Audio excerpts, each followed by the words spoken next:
again. Oh, I am so excited about PJ Church this morning. It's going to be prime. I am pumped. So let's start our morning. Stretched out, wiggles out. Let's start our morning with a game.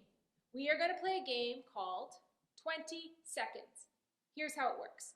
I'm going to call out something you have to go find. Then you have 20 seconds to run and go find it.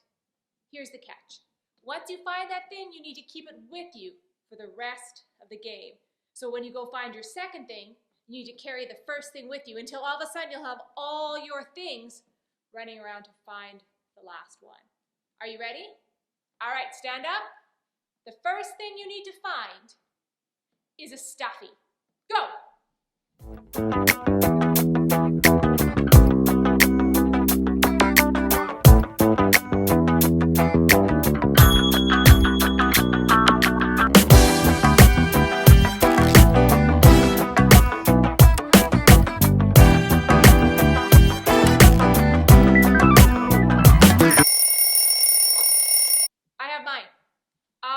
BG Bear with us here today. BG Bear and I are going to go do the second one.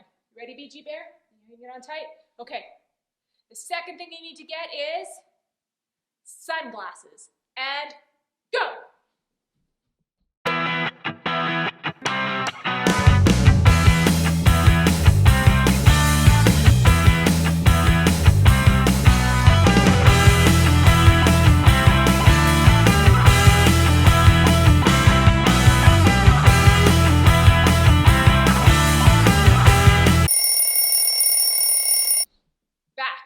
Got bear, got my sunglasses.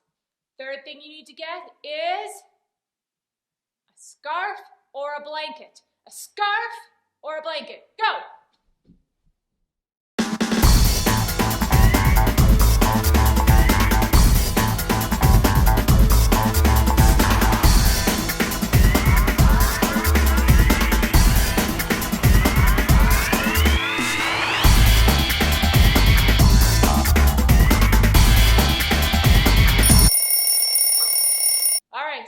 I've got bear, got my scarf, got my glasses. Ready for the next one? Next you need something you play with outside. Something you play with outside. Go!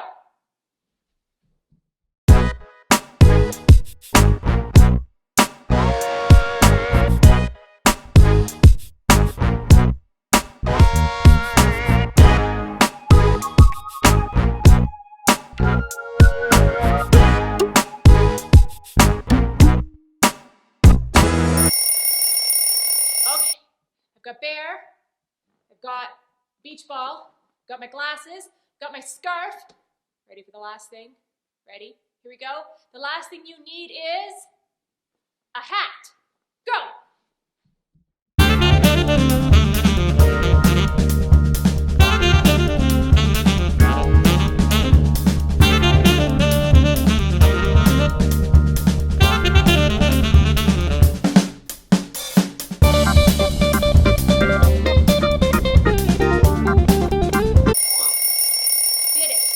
I've got my stuffy, my outside toy, my scarf, my sunglasses, and my hat.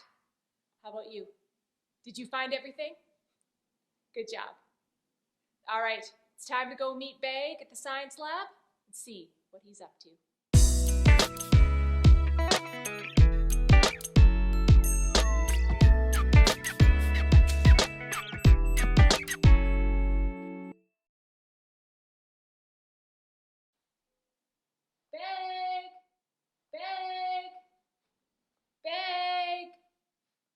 Have you seen Bag? I see the bucket in our water for our experiment, but no Bag. Oh, there's a note. It says, to Pastor Amberly from Bag. All right, it says, just my glasses here. It says, Dear Pastor Amberly, please meet me in the parking lot for the experiment. I promise this is not a trick. Okay, I guess it's time to go to the parking lot. Let's go.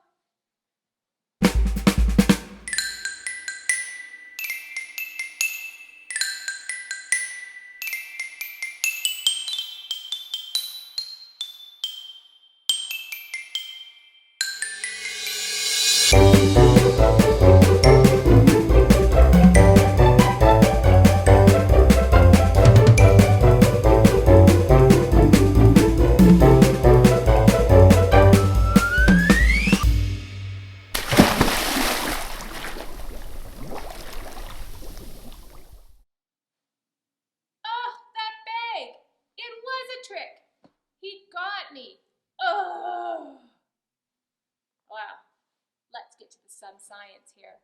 So, we have a bucket and we have some water. And I'm going to do something impossible.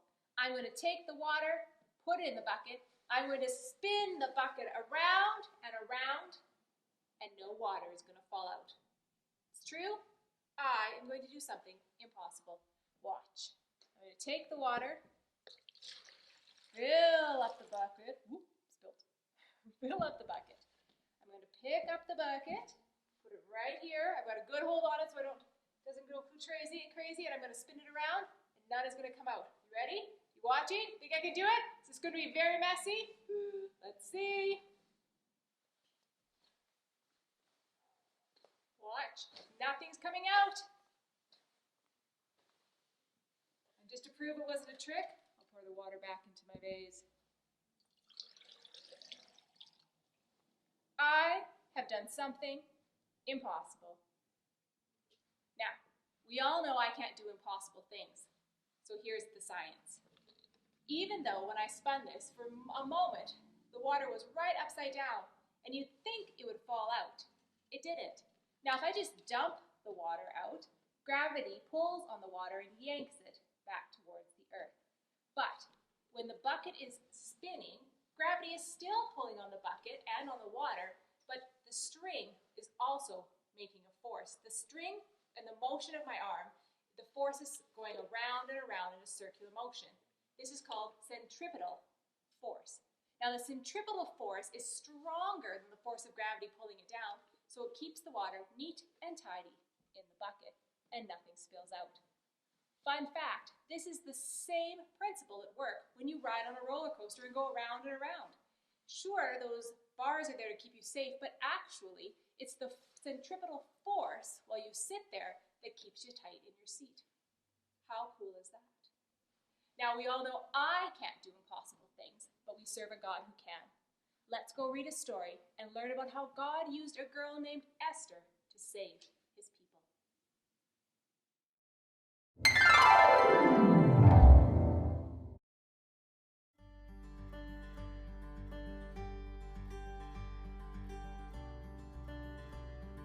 Okay, today our story is called The Queen Who Saved Her People. In long ago Persia, a land like a dream, the king decreed that the cream of all the young maidens be brought to his throne, and from then he promised to choose one alone. She'd reign as his queen, and she'd be his dear wife. What girl wouldn't love to live that sort of life? A kind Jewish servant called Mordecai peered at the young girls arriving and stroked his long beard.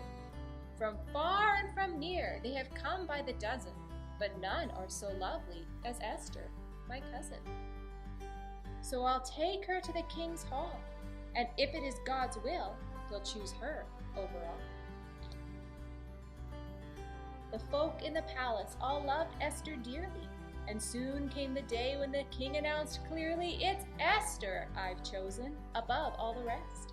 "Hurrah!" cried the crowd. "He has chosen the best."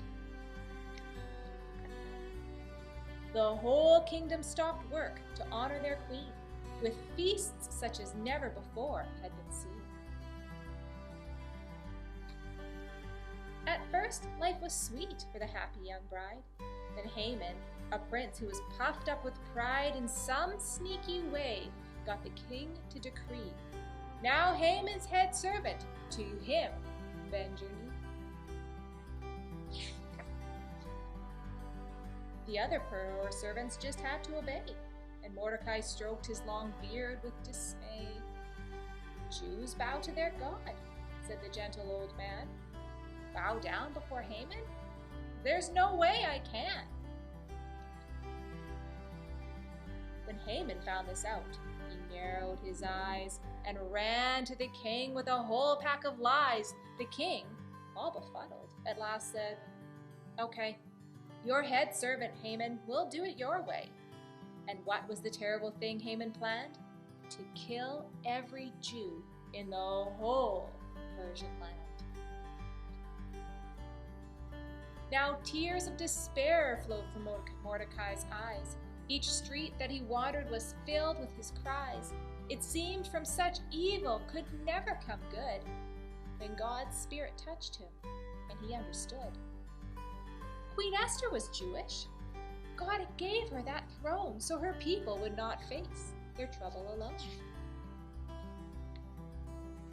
A servant told Esther about Haman's plan. "Oh no!" cried the queen. "What a horrible man! I'll stop him, I promise. I know what I'll do. Have a feast for the king and invite Haman too. And when the king's happy, his tummy quite full, I'll tell him the trick Haman thought he could pull." The feast was soon ready, the candles burned bright, but Esther somehow felt the time was not right. "I'll have them tomorrow to another great feast, and then tell the king that his servant's a beast." So the next day, the cooks did the whole thing again. The queen and her guests ate and ate and ate. Then, "I've got something to ask you, dear king," said Esther. "Is there any chance you'll spare us?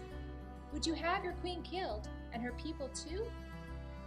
I thought that you loved me. Please tell me you do." At first the king thought she was just having fun, but then Esther told him what Haman had done. "He what?" cried the king, and did Haman shake then, and soon no one ever saw him, not ever again.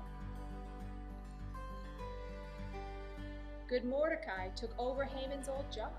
He wisely and happily ruled the whole mob of servants who now like to cook and to clean our life so much better. It's thanks to the queen.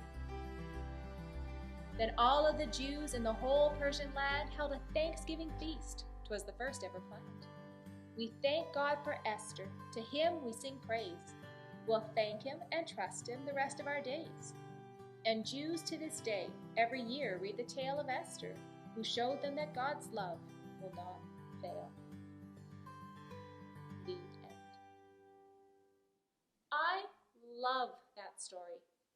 It's for sure one of my favorites. So, what did we learn today? Well, we learned that Esther was impossibly brave. God needed this normal girl to stand up for his people and to do what was right. And God gave her the courage to do it. Do you have your beads in your craft pack? Week 2. If you don't have your craft pack, that's okay. Have your grown-up email me and we'll get you a craft pack right away. But let's see, I've got my beads and my letters, and I put my colored beads on, and then I put the letters B-R-A-V-E, brave. I'm going to tie a knot here on the end. I'm going to put it on my wrist. You can take your time.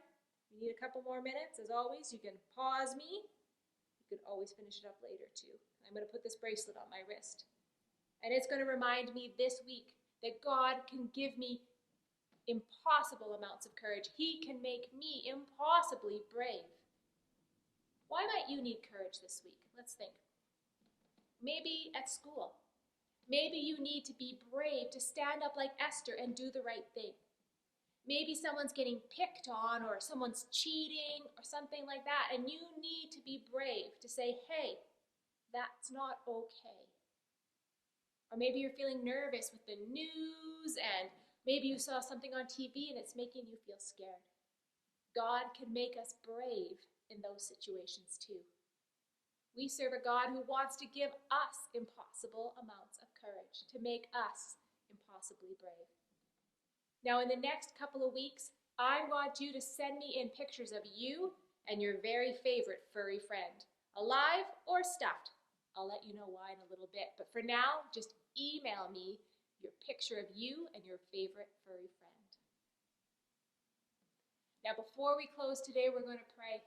And we're going to ask God that he will give us the courage, like Esther, to do what is right, even if it's hard. So let's close our eyes and let's pray. So God, we thank you that with everything happening around us, you give us courage. God, when we feel like it's just too much, you make us brave. Help us to be like Esther, to stand up for what's right, even if it's hard. We love you. Thank you for loving us.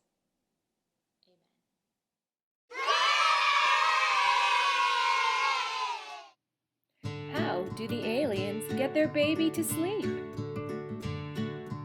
They rock it. What planet is full of cows? The moon. What star wears sunglasses? A movie star. How did the solar system hold up its pants? With an asteroid belt. What do planets sing? Neptunes.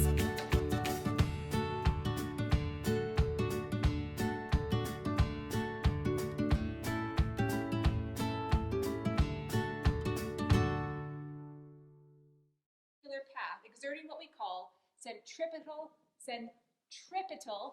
there's a word for you. Oh, that was choppy. Okay. Let's see. Persia, a land like a dream.